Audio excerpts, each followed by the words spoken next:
아, 오늘 한 주간을 여는 말씀 가운데 소개해드린 것처럼 예수님을 믿으면 변합니다.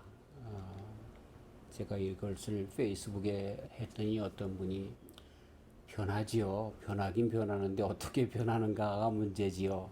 그렇게 얘기를 하는 것을 통해서 이분도 예수님을 믿는다라고 하는 사람으로부터 많은 그런 어려움을 당했구나 하는 것을 제가 알 수가 있었습니다. 제가 존경하는 목사님 은퇴하셨는데 그분이 목회자 세미나에서 하면서 우리에게 참 귀에 못이 박히도록 강조하는 부분이 있었는데, 제군들, 목사님들 목회하면서 제발 사람을 믿지 마세요. 개는 믿어도 사람을 믿지 마세요. 얼마나 이분이 목회하면서 그런 어려움을 당했으면 그렇게 이야기를 했을까. 그러면서 물론 그분은 그 어려움을 오히려 그래서 사람은 신뢰할 믿음의 대상이 아니라 사랑해야 하는 대상이다. 계속해서 사랑을 줘야 하는 대상이다. 이런 것을 강조하기 위해서 그러셨겠지만, 그러나 그 이면에 얼마나 예수님을 믿는다라고 하는 사람들로부터 어려움을 당했는가 하는 것을 엿볼 수가 있었습니다. 그러나 사람이 예수님을 믿으면 변하나요? 다 그런 건 아닌 것 같은데 변하는 사람도 간혹 있어요. 간혹 있어요. 다른 사람은 둘째치고 내 자신도 변했는가, 이것이 나에게 질문이겠거니와 또 몇 사람 보면 그런 변한 사람들을 많이 봅니다. 독일에서 목회할 때 지멘스라고 하는 큰 회사에서 이렇게 중역으로 있는 한국 여자분이 계셨습니다.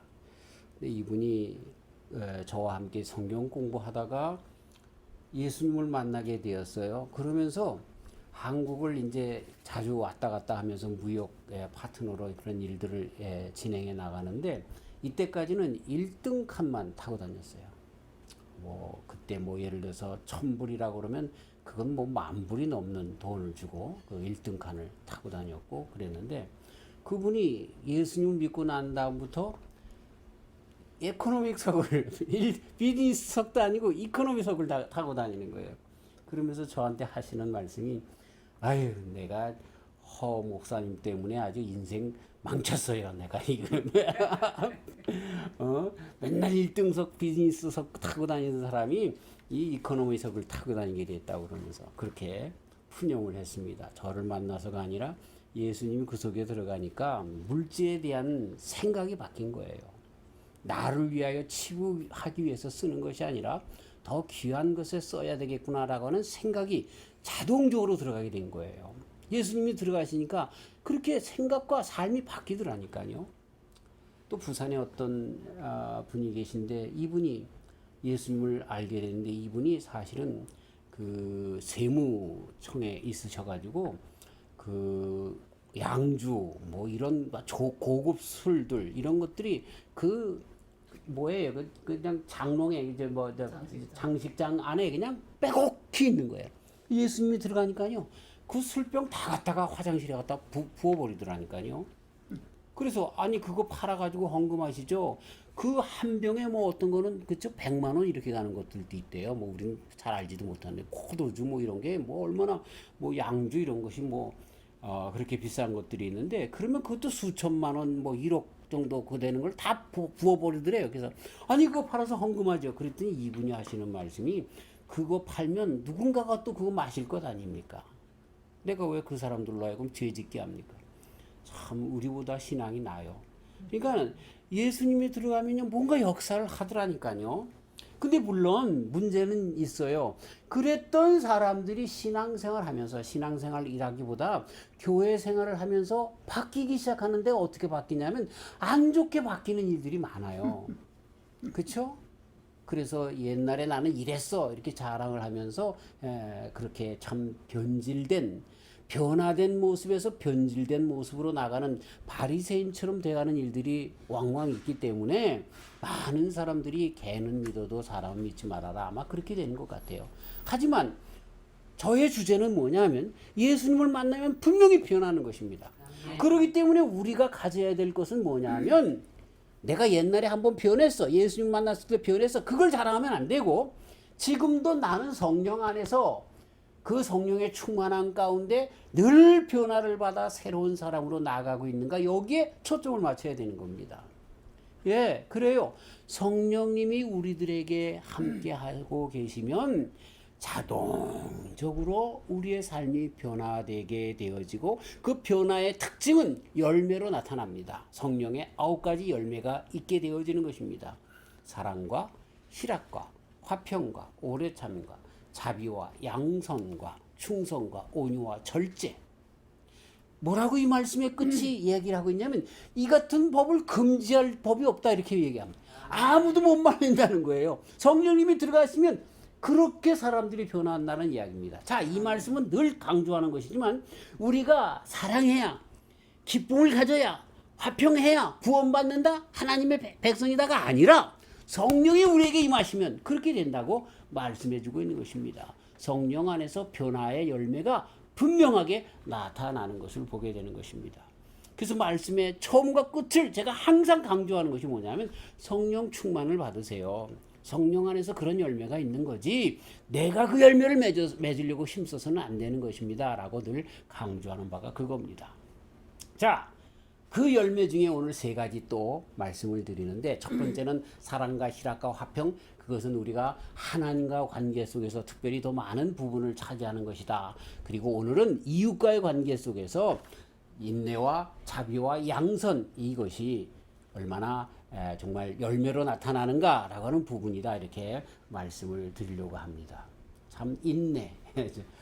저도 참 인내가 없어서 오늘도 운전하고 오다가 앞에 차가 좌회전을 해야 되는데 안 하고 있어가지고 에이 저거 왜 안 가지 그러다가 제가 농담 삼아서 아 참 오늘 설교가 인내인데 그러고서 우리 함께 웃었는데 인내할 수가 없어요. 제 자신을 봐도 얼마나 성격이 급한지 몰라요. 자, 이 인내, 오래 참음. 우리 잘 아는 말씀 골로새서 1장 11절에 보면 바울 사도님이 골로새 교회에 이렇게 기도한다라고 하며 그 기도의 내용을 소개하는데요. 그 영광의 힘을 쫓아 모든 능력으로 능하게 하시며 기쁨으로 모든 견딤과 오래 참음에 이르게 하시고 오래 참음에 이르게 하시고 바울 사도님이 골로새 교회에 기도하는 것이 뭐냐면 성령 안에서 오래 참음이 너희들에게 있기를 바란다고 그렇게 기도하고 있는 것을 보게 됩니다. 데살로니가전서 5장 14절 이하에 데살로니가 교회는 초대교회 중에 핍박을 많이 받은 교회였었습니다. 자, 그 교회에 바울 사도님이 뭐라고 또 편지하냐면 또 형제들아 너희를 권면하노니 규모 없는 자들을 권계하며 마음이 약한 자들을 안위하고 힘이 없는 자들을 붙들어주며 모든 사람을 대하여 오래 참으라. 오래 참으라. 인내에 대하여 가르쳐주고 있습니다. 15절 삼가 누가 누구에게든지 악으로 악을 갚게 하지 말게 하고 오직 피차 대하든지 모든 사람을 대하든지 항상 선을 쫓으라.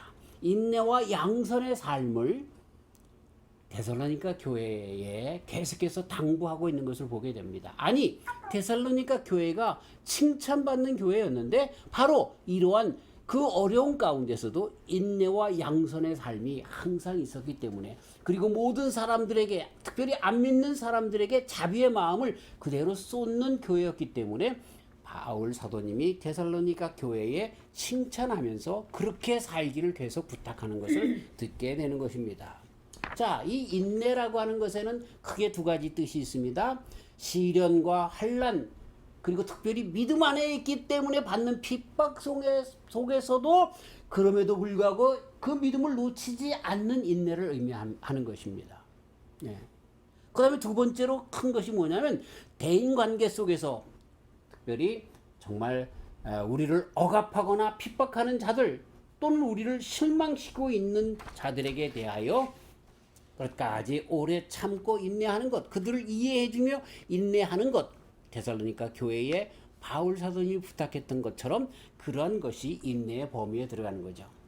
그러니까 환난과 핍박 가운데 견디는 것, 그것이 인내고 또 많은 사람들과의 대인과의 관계 속에서 그가 나를 자꾸만 헛타임을 주고 어렵게 하는 그 사람에 대하여 또 인내하는 것, 이 2가지 환경과 인간들의 관계 그 가운데서 하는 것을 인내라고 우리가 볼 수가 있습니다. 그러면서 사실 이 인내의 근본은 무엇이냐면 그리스도 예수님을 만난 그것에서 출발하고 나 같은 사람도 하나님께서 인내하시고 붙잡아 주셨는데, 그리고 또 한 가지 그리스도 예수님 안에서 얻은 영원한 나라, 천국, 그것에 대한 소망 때문에 이 세상의 어떤 환난과 핍박 가운데서도 그리스도 예수를 믿고 믿음 안에 살아나가는 가운데 많은 불합리와 어려움을 당하는 가운데서도 그 신앙을 놓치지 않고 끝까지 나가는, 경주하는 그런 인내를 우리는 이야기할 수가 있는 것입니다. 우리 하나님의 성품을 이야기하면 그 가운데 정말 우리 인간과 다른 성품이 하나 있다라고 하면, 물론 아가페적인 사랑 안에 다 들어가는 것인데, 인내입니다. 인내. 우리가 잘 아는 것처럼 출애굽서부터 이스라엘 백성에게 관여하신 하나님의 모든 모습 속에서 하나님이 얼마나 인내하시는 분이신가라는 고하 것을 알 수가 있죠. 그렇죠? 한 번은 너무나 화가 나서 하나님이 모세에게 뭐라고 얘기합니까? 야, 내가 다 쓸어버리겠다. 그리고 내가 너와만 이제 새로운 민족을 세우리라 라고 했을 때 모세님이 하나님께 뭐라고 얘기합니까? 그러면 사람들이 하나님을 어떻게 알 것입니까? 그 애굽에서 사람들을 다 끌어다가 광야에서 죽게 했다라고 하는, 그래서 하나님을 알기를 그렇게 참 무자비한 하나님으로, 정말 몰인정한 하나님으로 알 게 아닙니까? 이렇게 이야기를 하고 기도를 해서 오히려 그것을, 모든 사람을 멸절시키려고 하는 것을 참는 그러한 내용으로 하지만, 물론 그러한 대화 형식으로 하나님의 인내가 그 속에 있는 것을 우리가 보게 되는 것입니다. 얼마나 하나님은 오랫동안 인내로, 그쵸? 인내로 우리 인생들을 참으시고, 그리고 계속해서 인내하시면서 인도하시는 분이신가라고 하는 것을 알 수가 있는 것입니다. 참 보면은요, 금방 애굽 땅에서 나올 때서부터 시작해서 물이 없다고 마라에 가니까 샘물이 돼가지고 우리로 하여금 여기서 죽게 하는구나 원망하고, 하나님을 원망하고, 모세를 원망하고, 또 광야로 내어 쫓아서 먹을 것 없다고 금방 원망하고, 뭐 하면 뭐 원망하고, 금방 그렇게 짜증스럽게 대하는, 정말 안아줘도 깽깽, 업어줘도 깽깽 밟아 죽이자, 그런 말이 있는 정도로 우리 사람들의 그 인내의 한계를 그렇게 이야기하는 우스갯소리가 있는데, 정말 그런 식이죠. 그런 식이죠. 근데도 하나님께서는 끝까지 붙들어 주시며 그렇게 이스라엘 백성에게 인내하시는 그런 모습을 보게 됩니다. 그것이 바로 하나님의 인내입니다. 하나님의 인내입니다. 고린도전서 13장에서 사랑장이라고 하잖아요. 근데 그 사랑은 맨 처음에 나타나는 그 속성이 뭐예요? 오래 참는다고 가르쳐주고 있습니다. 사랑은 오래 참는다.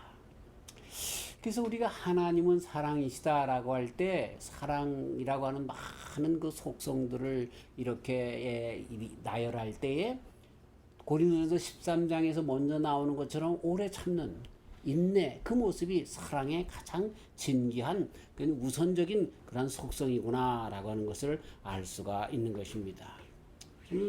그렇기 때문에 성령님은 하나님의 영이십니다. 그리스도 예수님의 영이십니다. 그래서 성령님이 우리들에게 오면 하나님을 담습니다. 그리스도 예수님을 담습니다. 그 그리스도 예수님을 담는다, 하나님을 담는다라고 하는 것의 가장 큰 특색이 뭐냐 하면 바로 인내하는 사람이 된다는 겁니다. 참 그러고 싶어요. 우리가 인내하고 싶지만 그건 못합니다. 우리 성격상으로 인내할 수가 없어요. 내 자식이라도 인내할 수가 없어요. 그런데 하나님의 속성이 우리 속에 들어오면 그게 성령의 열매예요. 그러면 인내가 되어지는 거예요.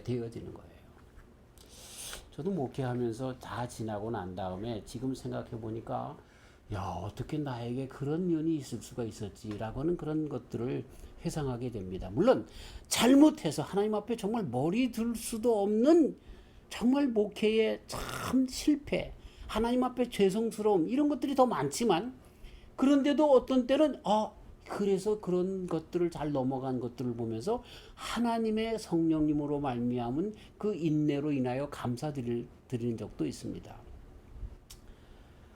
제가 많이 교만한 사람인데 재직회를 하는데 어떤 집사님이 일어나서, 목사님 제가 한 말씀 드릴게요. 그러면서 목사님 목회라고 하는 것은, 그러면서 저를 가르쳐요.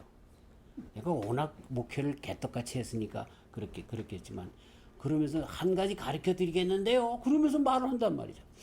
그 옛날 같았으면 막 거기서 뭐라고 했을 거예요. 나는 신학을 했고 신학을 해도 말이지 정말 오랫동안 신학을 했고 신학의 본고장인 저기 뭐 독일까지 가서 공부했고 목회도 내가 정말 여러 교회 다녀가지고 목회도 잘했고 그랬는데 당신이 뭐 목회를 가르쳐 준다고? 집사 나부랭이가 그럴 수도 있었는데 말이죠. 하나도 그런 마음이 안 생기는 거야.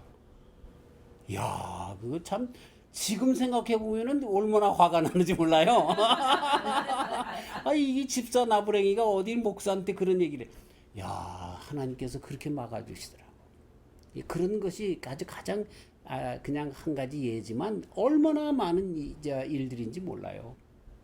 참 그런 걸 보면 하나님께서 우리 성도들에게 주시는 덕목이 바로 그 인내구나. 하나님을 닮는 하나님이 인내의 하나님인 것처럼 성령에 사로잡힌 사람들이 인내 가운데 있구나라고 하는 것을 알 수가 있습니다. 히브리서 12장 1절에 보면은요. 우리 주변에 허다한 증인들이 있답니다. 자, 말씀이 이렇습니다. 이러므로 우리에게 구름같이 둘러싼 허다한 증인들이 있으니 모든 무거운 것과 얽매이기 쉬운 죄를 벗어버리고 인내로써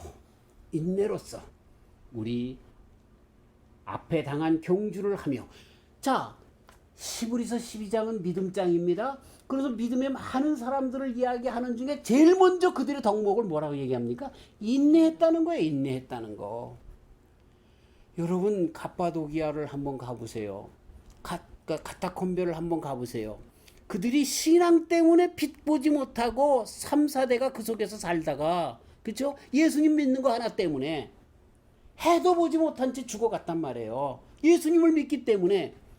근데 그들에게는 그것이 아무렇지도 않았어요. 그냥 그 삶 자체가 우리가 얘기할 때 인내지만 인내가 완전히 그 삶이에요. 네. 그들이 우리 터키에 갔을 때 이우영 선교사님의 그 인도함을 받아서 갑바도기아의 그 설명을 들을 때 말이죠.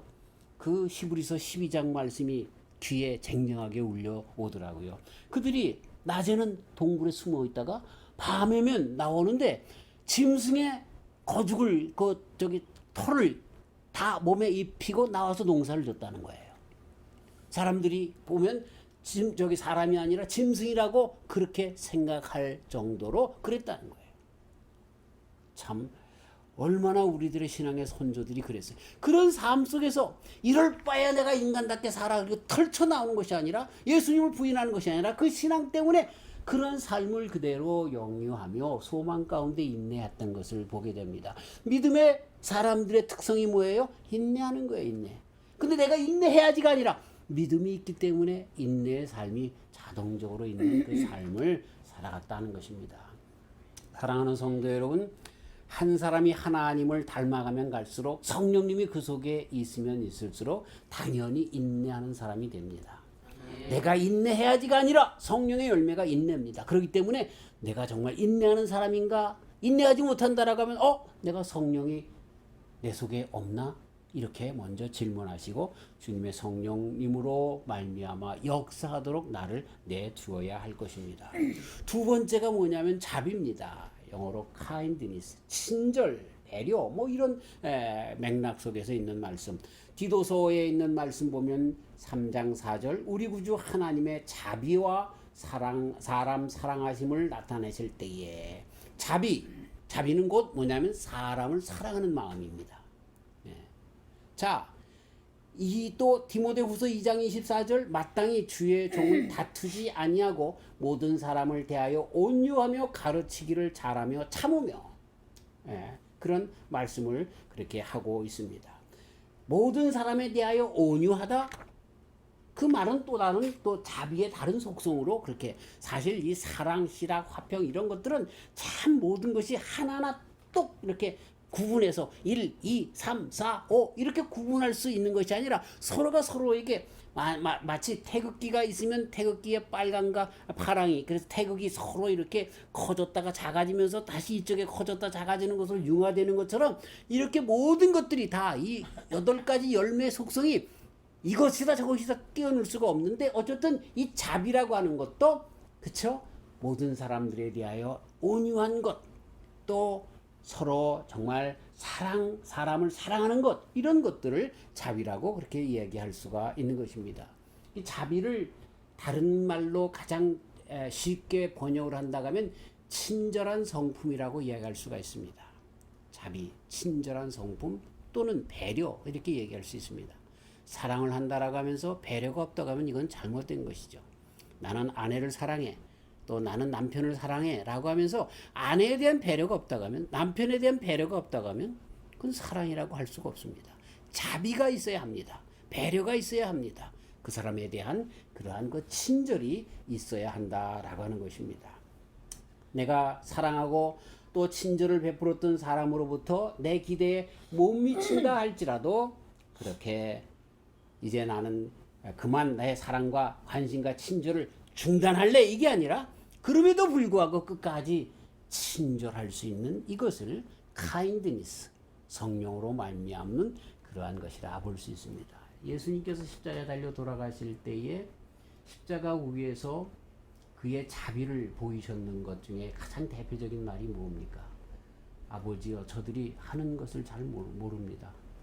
저들의 죄를 사하여 주시옵소서. 우리 인생에 대한 배려, 그게 우리 예수님의 큰 자비였던 것이죠. 당신의 사랑과 배려와 놀라운 그런 아가페적인 사랑으로 우리들에게 부어주었음에도 불구하고 배신한 인류에게 오히려 자비를 베푸신 우리 예수님이신 것을 보게 되는 것입니다. 예수님의 영, 그게 우리 속에 들어오면 예수님처럼 그런 자비의 사람이 된다라고 하는 것입니다. 이 자비는 우리도 다 어느 정도 자비의 마음이 있죠. 그래서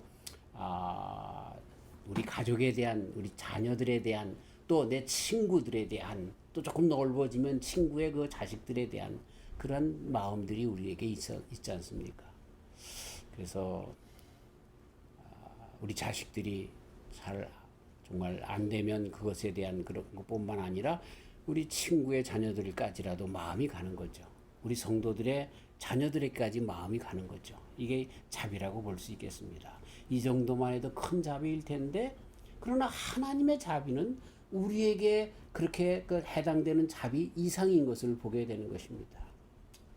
그분은 끝까지 배반했음에도 불구하고, 제가 우리 예수님의 십자가상의 언어 가운데 용서해달라고 하는 그것이 자비의 큰 그런 대명사라고 말씀드린 것처럼 우리 하나님은 그 자비를 중단하신 적이 없습니다.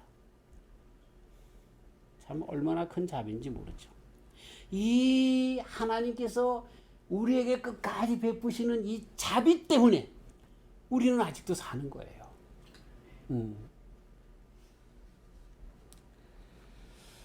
오늘이라도 하나님께서 우리에게 주시는 자비를 중단하신다라고 하면 우리 중에 살아남을 자가 누굴까요? 아무도 없습니다. 아무도 없습니다. 참 그렇게 우리를 사랑하시는 거죠. 제가 벌써 오래된 일인데, 벌써 20여 년 전 일인데, 그때 16살 된 아이가 있는데 지능이 9달밖에 안 된대요. 16살인데. 그래서 인형 가지고 놀기를 좋아하고, 그래서 여기 와서 그분에 대해서 인터넷으로 찾아봤더니 그 양반이 죽었다 그러더라고요. 36인가로 나이로 죽었다 그러는데 안타까운 일인데, 근데 그 부모님이 다른 사람들이 에이 저 바보 저 멍청이 그렇게 얘기해도 부모님은 안 그런 거예요. 끝까지 그에게 자비로, 그가 9달짜리 어린아이의 모습이면 거기에 맞게끔 그렇게 하는 거예요. 그게 부모님이 그 딸에게 갖는 자비의 마음이죠. 하나님께서 우리 인생에 관한 자비가 그거죠. 그렇죠? 우리가 아무리 정말 세상에 지식이 많고 그렇다 할지라도 하나님 앞에 볼 때는 정말 신앙의 연조가 30년, 40년이 돼도 이제 넉 달짜리밖에 되지 않는 신앙인이 있을 수 있을 거예요. 그러면 이놈 그거 아직도 못해, 그런 게 아니라 자비로 오늘도 우리에게 그만큼 맞게끔 대해 주시면서 끝까지 오래 참고 기다리시는 그러한 하나님이시다. 우리 하나님의 자비는 그런 자비고 우리가 닮아갈 자비는 그런 자비인 것이죠.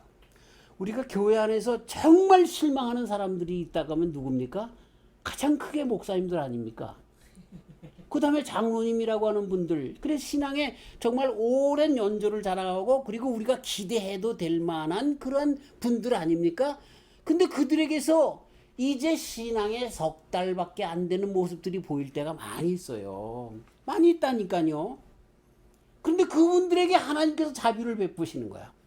그리고 성령에 사로잡힌 우리들도 자비로운 마음으로 에이 그렇겠거니 그러고서 넘어가야 한다는 거죠.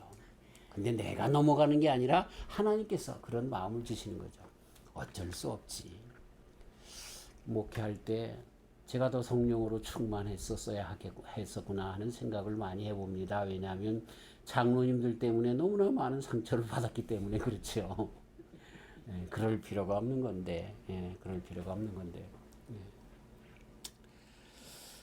성령께서 맺게 하여 주시는 자비의 열매, 그건 하나님께서 갖는 그러한 마음, 그 열매인 것입니다. 이렇게 사람의 자비가 아니라 한계가 있는 것이 아니라 끝까지 사랑하는 것.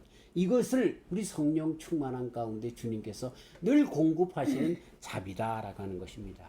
이렇게 큰 자비를 갖는 저와 우리 성도님들 되시기를 주님의 이름으로 축원합니다. 그런데 이 자비라고 할 때요, 우리가 오해할 수 있는 부분이 하나 있는데 그게 뭐냐면 하나님은 자비의 하나님이시기 때문에 모든 사람들이 세상에서 어떻게 살든 간에 끝내는 다 자비 하나님께서 구원해 주신다라고 하는 이론입니다. 그건 잘못된 겁니다. 그건 잘못된 거예요. 예수님께서 십자가에 달려 돌아가셔서 우리들로 하여금 하나님의 자비의 그 큰 뜻을 우리에게 분명히 보여주셨습니다. 하나님의 자비라고 하는 것은 그리스도 예수님 안에서 자비로 완성되었습니다. 그럼 예수님 안에서의 자비란 무엇입니까? 그래요. 자비의 길, 희생의 화목제물의 길, 그것으로 돌아오도록 하시는 자비인 것입니다. 우리로 하여금 그 구원의 길로 돌아오도록 기다려주시고 친절을 베푸시는, 배려해 주시는, 끝까지 주님의 그 십자가로 돌아오게끔 하시는 자비인 거예요. 왜냐? 그렇지 않은 사람들은 지옥의 불구덩으로 내가 나가기 때문에 그런 거예요. 사단의 그 집으로, 지옥으로 내가 들어가기 때문에 그런 거예요. 그것으로부터 그런 가운데서도 끄집어내고 자꾸만 하려고 하는 하나님의 기다림과 인도하심의 손길의 자비를 의미하는 것이지, 우리 하나님께서 어쨌든 그럼에도 불구하고 다 구원해 주신다? 그거는 성경의 이해를 잘못하고 있는 것이고 인간의 욕심으로 성경을 보려고 하는 것입니다. 많은 사람들이 이야기합니다. 나는 예수님을 믿을 거야. 그렇지만 인생의 재미를 다 본 다음에 요 단물 저 단물 다 빼먹은 다음에 죽을 임박할 때에 대해서 예수님 내 구주 그리고 꼴까닥 죽을 거야. 하나님의 자비를 시험하는 그러한 말투로 하는 사람들이 많이 있습니다. 물론 그렇게 되는 사람도 하나님께서 구원해 줄 수 있겠죠만은 그 마음 가운데 진심이 있었을까 하는 생각과 과연 하나님의 자비가 그런 자비일까라고 하는 그러한 의문이 드는 것입니다. 예, 하나님의 자비, 우리가 구원의 길에 서기까지, 회개하기까지, 돌아오기까지 끝까지 붙잡는 하나님의 자비를 의미하는 것입니다. 이스라엘 백성들, 20세 이상 된 사람들, 믿음이 없는 자들에게는 그 자비가 끝내 단절됐던 것 우리는 잊어서는 안 되는 것입니다. 그들은 광야에서 죽었던 것을 우리는 잊어서는 안 되는 것입니다. 하나님은 분명 자비의 하나님이십니다만 그러나 그 자비는 우리가 이야기하는 욕심으로 끝까지 하나님을 이용하려고 하는 자비는 아니다라고 하는 그러한 말씀을 드리려고 합니다. 자, 그 다음에 세 번째가 양선입니다. 양선, goodness, 좋은 행실을 의미하는 것이죠. 에베소 5장 9절 빛의 열매는 모든 착함과, 여기 착함이 양선입니다. 의로움과 진실함에 있느니라. 빛의 열매, 성령의 충만함, 그 모든 착함과 의로움과 진실함에 있다. 로마서 15장 14절 내 형제들아 너희가 스스로 선함이 가득하고 모든 지식이 차서 능히 서로 고난은 자임을 나도 확신하노라 라고 하면서 여기에 선함이 가득하다 이런 말씀으로 믿는 사람들의 특징을 이야기하고 있습니다. 가장 귀한 도덕적이고 윤리적인 가치관들을 대표하는 말이 그 양선이라고 하는 것입니다. 예수님을 믿으면요, 그 양선이 나타나게 돼 있어요. 예수님을 믿는다라고 하면서 쪼잔한 그런 모습이 있다라고 하면, 착한 모습이 없다라고 하면 그건 잘못된 것이죠. 예수님을 믿는다라고 하면서 음식점에 가서 남의 거를 뺏어마 먹으려고 하는 그건 아니죠. 아니죠. 다 우리 설교에 예화로 인용합니다. 네. 양선은 우리들의 행실이 정말 많은 사람들에게 덕이 되도록 착한 행실로 나타나는 겁니다. 그래서 바울 사도님이 디모데에게 목회하면서 그 직분자들을 세워야 함을, 그 필요성을 이야기하는데, 그들 가운데 선행의 덕이 보이는 사람들을 세우라는 거예요. 그게 성령을 받은 사람들이 선함의 그 행실이, 양선이 나타나기 때문에 그렇다는 거예요. 성령이 없다는 거예요. 양선이 없는 사람들은. 예수님을 믿는다라고 하면서 양짬채 같은 사람들, 자기 것을 하나도 쓰지 않고 남의 것만 가지고 그렇게 하려고 하는 사람들, 선한 행실이 표적으로 나타나지 않는 사람들, 성령님이 없다는 거예요. 믿음이 없다는 거예요. 그렇게 가르쳐주고 있는 것입니다. 반대로 성령이 있는 사람들은 바로 이 양선이 그대로 있다는 거죠. 양선이라고 하는 것은 가장 고귀한 도덕적이고 윤리적인 가치관을 대표하는 단어인 것입니다. 곧 보상의 기대를 가지고 하는 것이 아니라 내가 이렇게 해주니까 얼마 주겠지 이런 것이 아니라 그냥 선한 마음으로, 그냥 그 마음 가운데 성령님이 그렇게 역사하기 때문에 그냥 아무런 그런 기브 앤 테이크 뭐 이런 거, 내가 주었으니까 얼마 줘 이런 것이 아니라 그냥 사랑의 실천자로서 그렇게 할 수밖에 없는 그 행동으로 나가는 것, 그게 양선이라고 그렇게 이야기해 주고 있는 것입니다. 이것은 물질적으로 주는 것뿐만 아니라 말에 있어서도 다른 거죠. 양선, 좋은 말을, 그 사람들에게 상처 주지 않는 말들을 그렇게 해주는 것을 보게 되는 것입니다. 양선이라고 하는 본래의 뜻은요, 남의 부족함을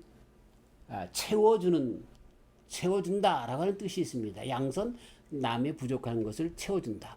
남의 지혜의, 지식의 부족함을 채워주는 겁니다. 지혜 없다고, 지식이 없다고, 그것도 몰라, 그거 아니라는 거죠. 남의 물질이 없는 것을 채워주는 것, 그 양선인 것입니다.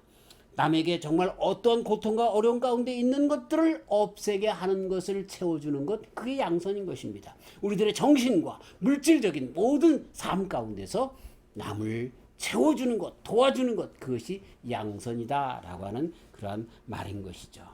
정말 누군가가 힘이 없어 주저앉아 있을 때 그를 부축하여 일으켜서 함께 갈 수 있도록 해주는 일, 이게 양선인 것입니다. 이 세상 일 가운데 누구나 하기 싫어하는 일이나 이런 또 그러한 모든 그런 요소들이 있을 수 있지만, 그럼에도 불구하고 양선은 상관하지 않습니다. 저에게 부족한 것이 있으면 그것을 물불 안 가리고 도와주려고 하는 그러한 모습, 그것이 바로 우리 성령 안에서 있는 열매인 것입니다.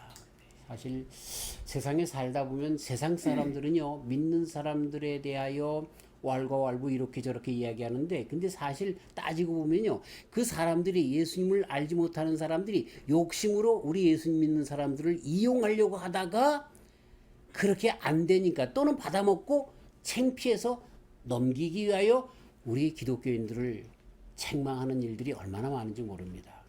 어떤 교회의 집사님이 나는 정말로 주님의 귀한 종으로 살리라, 그래서 직장에서 새로 들어오는 사람들을 잘 일도 가르쳐주고 어려운 일 있으면 자기가 오히려 받아서 그 일도 해주고 그랬어요. 그랬더니 이 사람이 그것을 오히려 악용해서 자기 상사한테 자기가 하는 것처럼 그렇게 모든 것을 해서 이 사람보다 더 높은 자리에 올라간 거예요. 얼마나 이 사람이, 집사님이 마음에 뭐라 그럴까요? 그 억하심정을 갖겠어요. 그래서 하나님 앞에 나와서 울며 불며 기도했다는 것 아닙니까? 내가 분명 저 사람에게 양선을 베풀었는데 어떻게 나는 이 모양 이 꼴로 이 자리에 남게 하고 저 사람은 나보다 더 출세하게 합니까? 라고 그렇게 기도했다는 것이죠. 양선은 그럼에도 불구하고 어쩔 수 없이 그 사람은 또 다른 사람을 그렇게 착하게 대할 수밖에 없어요. 왜? 성령님께서 끊임없이 그렇게 하게 하시니까. 세상 사람들은 그걸 악용하고 그리고 세상 사람들을 예수님을 믿는 사람들을 짓밟고 올라가지만 우리 성령 안에 있는 사람들은 그럼에도 불구하고 그 양선의 삶을 버리지 못한다라고 하는 것입니다. 참 양선은 우리 교회 성도들이 성령 안에 있으면요 얼마나 아름다운 교회가 될까 하는 생각을 많이 해봅니다. 그렇죠? 서로가 서로에게 양선을 하면 얼마나 좋겠어요. 참 좋아요.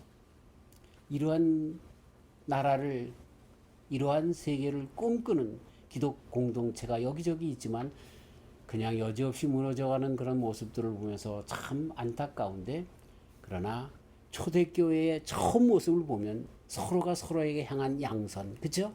바나바 사도와 같은 분들이 그래서 자기의 모든 재산을 팔아서 교회에 헌금하여 공동체에서 같이 나눠 쓰게 하는 부족한 사람들에게 채워지는 양선의 삶이 나타난 이 모습, 이게 본래 기독교의 모습인 것이죠.